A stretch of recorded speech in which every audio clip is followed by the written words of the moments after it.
call the member for Baulkham Hills. Thank you, Mr Acting Speaker. Like the member for Clarence, I would like to recognise the volunteers that make this great state the significant community that it is today. But without wanting to devalue the volunteers in my electorate, I sit here in awe about the volunteers that I hear working towards bringing community safety into the Clarence during the recent floods and other natural disasters. But Mr Acting Speaker, I want to commend the achievements of some individual dedicated volunteers who were recently recognised for their tremendous contributions to the community at large in my electorate of Baulkham Hills.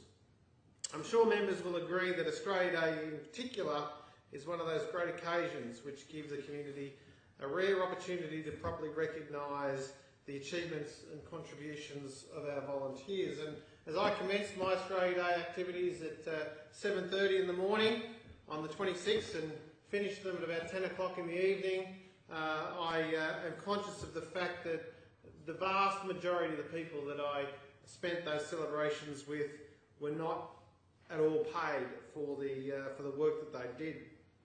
Of course, many Australia Day festivities that are greatly cherished by our communities. However, there is little doubt that the recognition of volunteers is a core component of our National Day. A day that I think many members under the age of 50 have seen radically transform since the early 70s, when it wasn't even, in New South Wales certainly, it wasn't even celebrated on the 26th of January. It wasn't until the Liberal Premier Nick Greiner proclaimed that Australia Day would fall on the 26th of January that we actually started to take ownership of this very, very important day. And one of those great things about Australia that we do recognise, of course, is the volunteerism. This recognition naturally takes many forms, from Community Achievement Awards to formal induction of the Order of Australia, which we see announced on the morning of every Australia Day, and then again, of course, later in the year on the Queen's birthday holiday. Firstly, Mr Acting Speaker, the one person I'd like to congratulate on his award and entry into the Order of Australia was my predecessor as the member for Baulkham Hills, Mr Wayne Merton. Many people in this esteemed institution know Mr Merton, and I see a few smiles from the staff around here who remember the 23 years he served in Parliament of New South Wales. I had the honour of replacing Mr Merton as the member for Baulkham Hills, and it wasn't hard to find people that believed that Wayne deserved wholeheartedly recognition for his work as both a parliamentarian and within the community by way of an AM. And I was delighted to see on the morning of the 26th the newspapers pronounce Wayne Merton AM.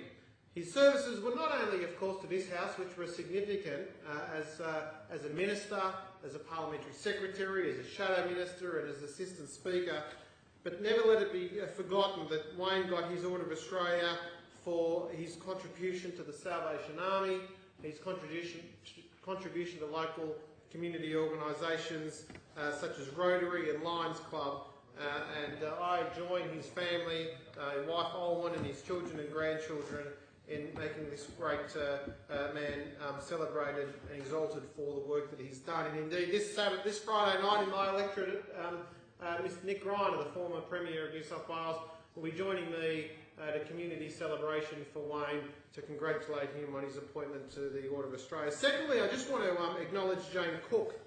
Jane Cook is one of those silent achievers in the Hills District. He's known very well to by the member for Castle Hill, the member for Hawkesbury and I, and the federal member for Mitchell, because of the contribution she makes to Castle Hill RSL Youth.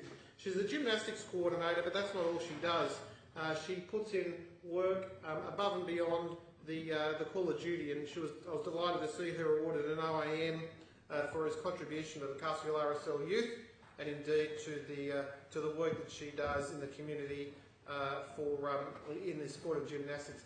Finally, Mr Chairman, it would be remiss of me not to acknowledge that today we've had a reception here in Parliament House hosted by the Parliamentary Auxiliary of St John to recognise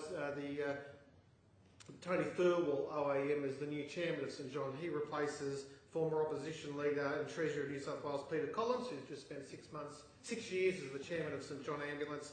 And we just welcomed in Tony Thirlwell as the new Chairman of St John. Tony, of course, was the former Chief Executive of the Heart Foundation, who's known to many members of this House. So that concludes my acknowledgement of the volunteers that make this state so well, and I commend to the House the work that they do above and beyond the call.